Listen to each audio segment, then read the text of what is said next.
De quoi je me mêle sur rmc.fr et 01net TV. François Sorel.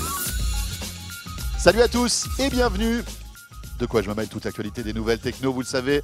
rmc.fr vous propose la version audio et la version vidéo sur 01net TV. Je suis ravi de vous retrouver en ce vendredi 25 septembre. Vous le savez, de quoi je me mêle chaque vendredi, c'est toute l'actualité high-tech. Avec au menu, bien sûr, on ne pourra pas passer à côté la sortie des nouveaux iPhone 6S et iPhone 6S Plus. À cette occasion, on va se poser la question suivante. Comment se positionnent ces nouveaux iPhones face à la concurrence d'Android qui est de plus en plus, on va dire, puissante et acerbée?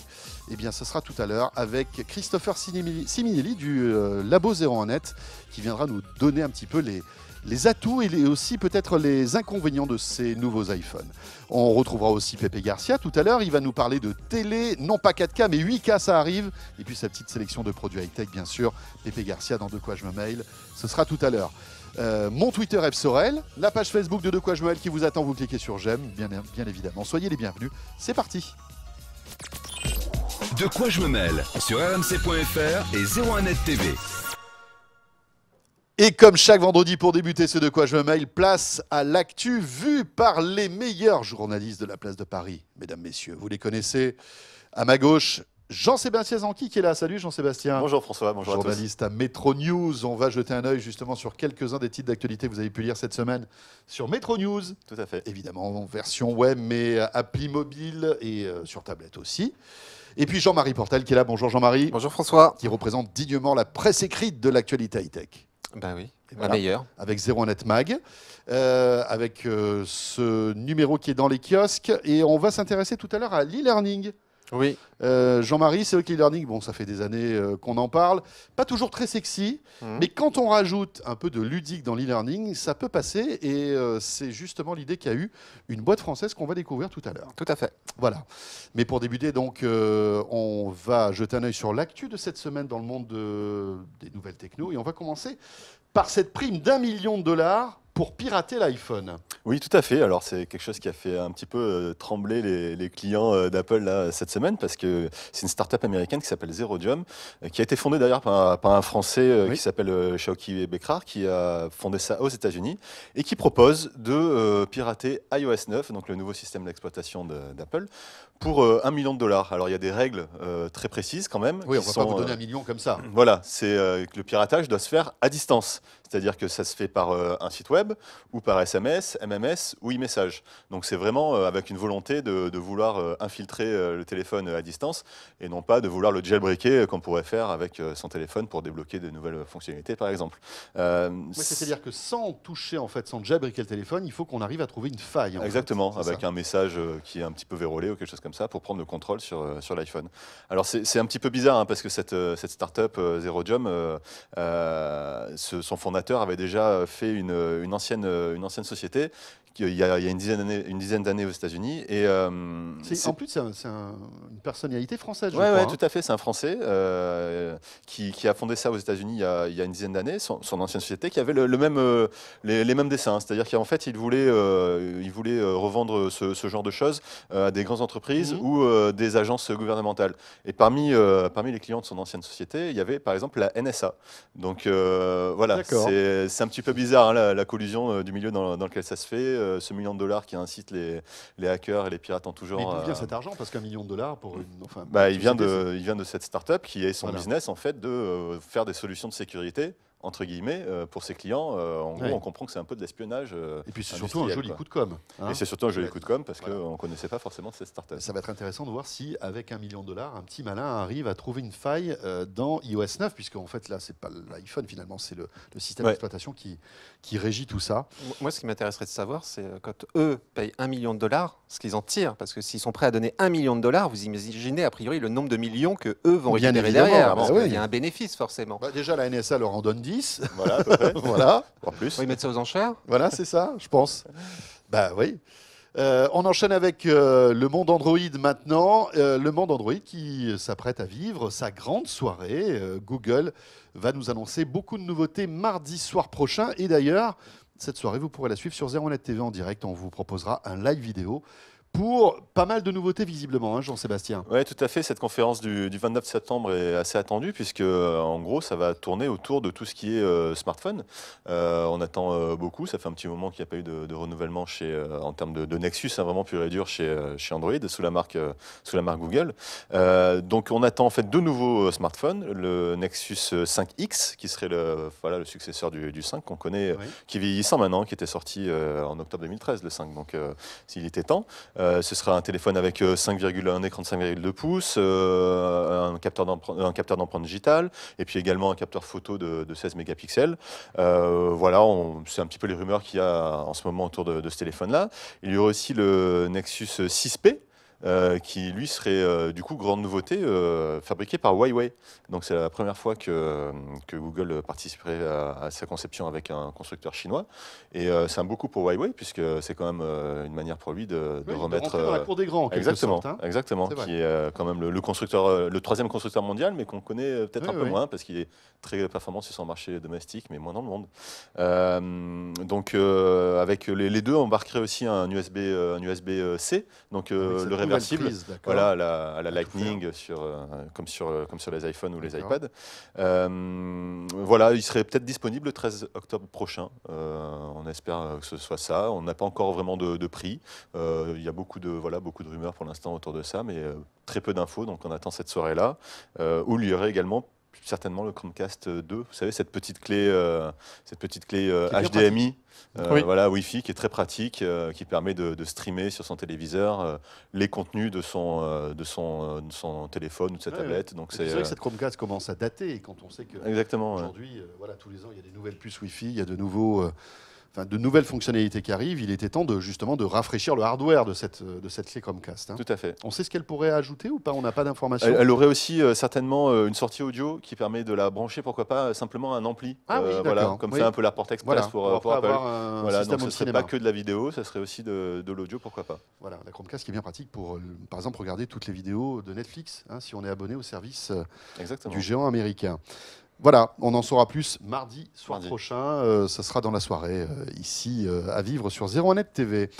On va parler maintenant d'Apple. Apple qui sort ses nouveaux iPhones, mais qui aurait d'autres desseins, on va dire, d'autres volontés.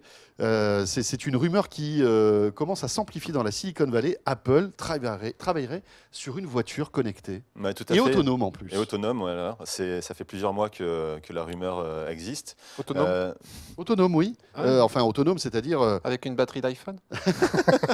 Excusez-moi. J'espère qu'elle sera un peu plus grosse, parce qu'autrement... Rien que pour démarrer déjà. Ah, chérie, j'ai fait 10 mètres. Je suis à 30% de batterie. C'est ça. En fait, c'est la première voiture qu'il faudrait tout le temps brancher sur le secteur, en fait. Grosse rallonge. Avec un enrouleur. Avec un enrouleur de plusieurs kilomètres, oui. On plaisante, hein, bien sûr. On plaisante.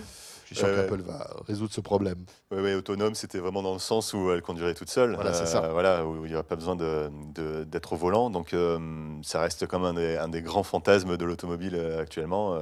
Même Tesla, qui est très à la pointe actuellement, n'y est pas arrivé. Mais en tout cas, Apple y travaille. Et le Wall Street Journal a sorti cette semaine une info comme quoi l'Apple Car, donc... vraiment, serait disponible en 2019. Voilà, donc dans seulement 4 ans. Ça serait quand même un vrai coup de force de la part d'Apple, puisque ils n'y travaillent pas depuis forcément très longtemps, mais ils ont une grande équipe autour d'eux. Ils ont notamment débauché des gens de chez Tesla, par exemple, qui sont quand même à la pointe de ce genre de choses actuellement.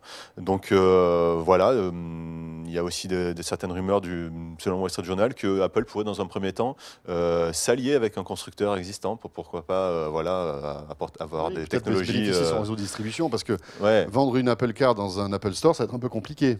Il faut les agrandir. Désolé, j'en avais une, j'ai plus de stock. Elle est partie tout à l'heure. Et voilà. Ah non, le modèle d'Expo, on le vend pas. On le vend pas. Il marche pas, de toute façon. Donc, non, mais c'est vrai que ça pose. Clairement, c'est un nouveau métier. C'est un nouveau métier. Et quand on sait en fait la complexité que ça engendre de construire un véhicule, hein, de l'industrialiser, de le commercialiser. Après, il y a tout le SAV, etc. C'est titanesque. Là, il y a vraiment de nouveaux métiers en termes de châssis, de trains roulants. Enfin, c'est des choses qu'Apple ne sait absolument pas faire. Genius Bar avec votre Apple Car. J'ai pris rendez-vous là pour. Le Speedy Bar, c'est ça. Le Speedy Bar, ça sera. Bon, en tout cas, si ça arrive en 2019, voilà, c'est demain. Hein. Ouais, Alors, on sait que pour créer un véhicule, enfin, il y a un cycle chez les constructeurs qui est quand même assez long. Qui est quand même long, ouais, voilà. Voilà. Après, Apple. Après, moi, je me demande pourquoi Apple s'embête et pourquoi il ne rachète-t-il pas, par exemple, tout simplement Tesla. On sait que c'est quand même un constructeur qui encore faut-il que Tesla soit à vendre. Je suis pas sûr qu'Elon Musk ait envie de vendre Tesla pour l'instant. Mais quand vous avez 200 milliards, enfin je sais pas, pour Apple, c'est... Volkswagen, ils ont un peu décoté ces derniers temps. Voilà, oui, c'est ça. Peut-être qu'Apple va ont les moyens de le racheter. Il y a du déstockage chez Volkswagen en ce moment, donc on y va. Incroyable cette histoire de Volkswagen au passage. Allez, on enchaîne avec une tablette Amazon, mais alors à un prix imbattable.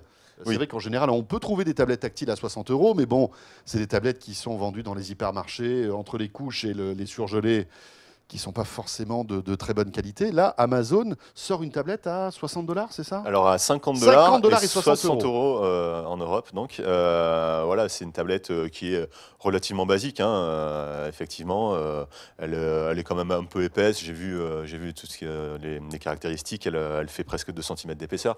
Donc voilà, on est quand même dans quelque chose. 2 cm d'épaisseur. Pas loin, 1 cm 91, j'ai vu. Donc c'est tablette, voilà. C'est un ordinateur. C'est un modèle un petit peu. C'est gros. Un petit peu vieux, certainement. Bah, attendez, mais c'est 50 $, les amis. Vous pensez quoi? On peut pas avoir la finesse d'un iPad. Exactement. C'est sûr. À un moment, c'est une plaque à induction. Voilà. C'est pas une tablette. Non, mais attendez, 60 €. Quoi. Je trouve que c'est malin de la part d'Amazon. Voilà, ça s'adresse à un public qui n'a pas les moyens d'acheter un iPad qui est quand même très cher. Donc voilà, tout simplement. À ce prix-là, vous trouvez d'autres tablettes beaucoup plus fines et à 60, 50. Enfin, à peine plus cher, à une centaine d'euros, vous avez une tablette. Mais après, Amazon aussi mise sur son store. Dernièrement, ils ont sorti l'Amazon Underground avec pas mal d'applications gratuites sur ce store-là qui n'est pas sur le Play Store. 2 cm d'épaisseur, c'est juste énorme. 1 cm 90. C'est énorme, 2 cm. Ouais, non, mais c'est. Mais en revanche, l'écran est pas trop mal, d'après ce que j'ai compris. L'écran est pas trop mal, l'autonomie aussi. Voilà, donc c'est. À 2 cm, ils peuvent mettre une grosse batterie. Hein. Ouais, mais bon, je pense qu'il ne faut pas trop se focaliser sur l'épaisseur. C'est sûr que l'épaisseur, c'est important. Mais pour des enfants, par exemple, les enfants s'en fichent d'avoir une tablette épaisse ou pas. Ça lui permet d'être robuste aussi. Hein. Et puis bon, s'ils la font tomber par terre, on n'est pas en train de sangloter. Comme quand c'est Amazon, c'est pas Fisher Price. C'est un iPhone, quoi. Ou un iPad. Donc, bon, moi, je trouve que c'est plutôt malin. Et ils font une promo en plus. Oui, c'est ça. Alors, ça, c'est complètement insolite. C'est-à-dire qu'à ce prix-là, ils font une promo. C'est-à-dire qu'aux États-unis, ils la vendent par un pack de 6. Et du coup, ils en font payer que 5. Un carton de tablette. Voilà, si on a envie de les distribuer à ses amis ou dans la rue, je sais pas. Mais du coup, voilà, c'est un pack de 6 au prix de 5. Donc, c'est 250 $ les 6. Il y en a une gratuite. Exactement. Donc, comme ça, vous pouvez équiper toute la famille, les grands-parents, les enfants, les cousins, vos amis, enfin, ouais, non, mais vos vous collègues. arrivez à Noël avec le gros pack, là, et vous faites votre distribution Exactement, de... Enfin, voilà. Mais demain, vous savez quoi? On achètera des tablettes comme on achète des packs de lait. Enfin, moi, je doute un peu du succès de cette tablette à 2 cm. C'est pas une tablette, c'est une brique. J'attends de voir si vraiment ils vont en vendre beaucoup. Mais elle sort quand? Elle est disponible, elle va arriver là en octobre. C'est une curiosité, moi, je vais la voir. Hein. On va voir ce que ça donne sur 01net, puisque évidemment, on va la tester, cette tablette. Merci beaucoup. Merci. Jean-Sébastien Zanqui, journaliste à Metro News. Et on enchaîne tout de suite avec Jean-Marie Portal. Le 01net Mag est dans les kiosques actuellement. Et on retrouve comme dossier, enfin, parmi tous les dossiers qu'on peut retrouver dans ce magazine, eh bien, un sujet sur l'e-learning. Oui, sur une start-up qui s'appelle Corp Academy, rien à voir avec la Star Academy, je vous rassure, qui a quand même été cofondée par Jean-Marc Tassetto, qui n'est pas n'importe qui, puisque c'est quand même l'ancien patron d'SFR et de Google France. Donc, on va dire, c'est quelqu'un qui connaît bien le numérique. Ça fait quelque chose comme un peu plus de 2 ans que cette start-up existe. Jusqu'à présent, ils travaillaient juste avec les entreprises. Et maintenant, ils sortent un produit grand public. Et l'idée, c'est de vous rendre incollable sur le numérique en vous dispensant des petits cours qui s'achètent un petit peu comme vous achetez des chansons sur iTunes. Vous achetez votre petit module à 1,99 € et vous allez pouvoir choisir un domaine, que ce soit le big data, en fait les gros mots auxquels vous ne comprenez rien, parce qu'en soirée régulièrement vous vous retrouvez avec des amis qui commencent à vous parler de CRM, de big data, j'en passe, et des meilleurs. d'IoT, tous ces trucs-là. D'ailleurs, pour la petite histoire... Tiens, reprendre la côte de bœuf, tiens. D'ailleurs, pour la petite histoire, la campagne de publicité de Corp Academy est très rigolote et je vous conseille d'aller la voir sur YouTube. Il y en a une, entre autres, où vous êtes dans une salle de réunion et vous avez les mots qui fusent, plan média, CRM, call to action, et les gens réunis autour de la table qui sont en train de discuter. Mais il y a une jeune femme, blonde, alors... Elle a un brin sexiste quand même, hein, cette pub, qui ne dit rien. Et elle a cette particularité, c'est qu'en plus, elle est toute nue. Ah, la pauvre. Voilà, elle est toute nue et le message que veut faire passer Corp Academy, c'est que bien souvent, on se retrouve à poil dans des discussions parce qu'on ne capte pas, voilà, etc. Donc l'idée de ces cours, c'est de se remettre à niveau, mais pas de façon traditionnelle avec les cours où on vous assomme sur YouTube pendant 1 heure, vous allez suivre un cours. Vous dire par là que c'est pas très austère. Ce n'est pas du tout austère. En fait, ils ont renversé la pédagogie traditionnelle où on vous assomme de cours, puis ensuite vous faites des exercices. Bien là, non. Vous allez faire des petits exercices assez ludiques, c'est des petits QCM, donc peut-être qu'ils vont vous sembler parfois faciles, d'autres fois plus difficiles. Et les cours qui durent 2 minutes, chrono en main, en vidéo, histoire que ça aille très vite et que vous n'ayez pas le temps de vous lasser, c'est à la demande. Vous bloquez sur un truc, eh ben, vous lancez la vidéo et là, en 2 minutes, vous faites le tour du sujet et vous continuez. Ce qui fait que vous n'êtes pas obligé de regarder toutes les vidéos. Comment ça se passe? On a un prof qui nous parle Non, c'est vraiment interactif. En plus, vous pouvez à la fois le faire sur votre ordinateur, sur votre smartphone, tablette. Ça enregistre à quel moment vous en êtes, donc ça peut vous prendre juste quelques minutes. Vous avez 5 minutes à tuer dans le métro, ou vous le faites, ou à la maison. Voilà, c'est vraiment quand vous le voulez. Et c'est des petits QCM. Donc, question-réponse, par exemple, j'ai 24 ans, je suis un jeune diplômé, je cherche un poste dans le secteur du marketing à l'international et à me créer un réseau. Quel site est le plus pertinent dans ma situation? Twitter, Facebook, LinkedIn, Viadeo, François? LinkedIn. Voilà, donc ça c'est facile. Mais quand même, il y en a des un peu plus difficiles. Jusque-là, ça va. En quelle année Twitter a-t-il été créé? 2007. Eh ben, c'était pas loin. 2006. Bravo, 2006. Voilà, donc charge à vous de regarder les petits cours qui sont vraiment bien faits en plus. Hein. C'est ludique avec des petites animations. Vous n'avez personne devant vous. C'est de l'animation pour progresser. Et puis, autre aspect ludique aussi, c'est que vous pouvez vous confronter aux autres utilisateurs de Corp Academy. C'est le mode Battle.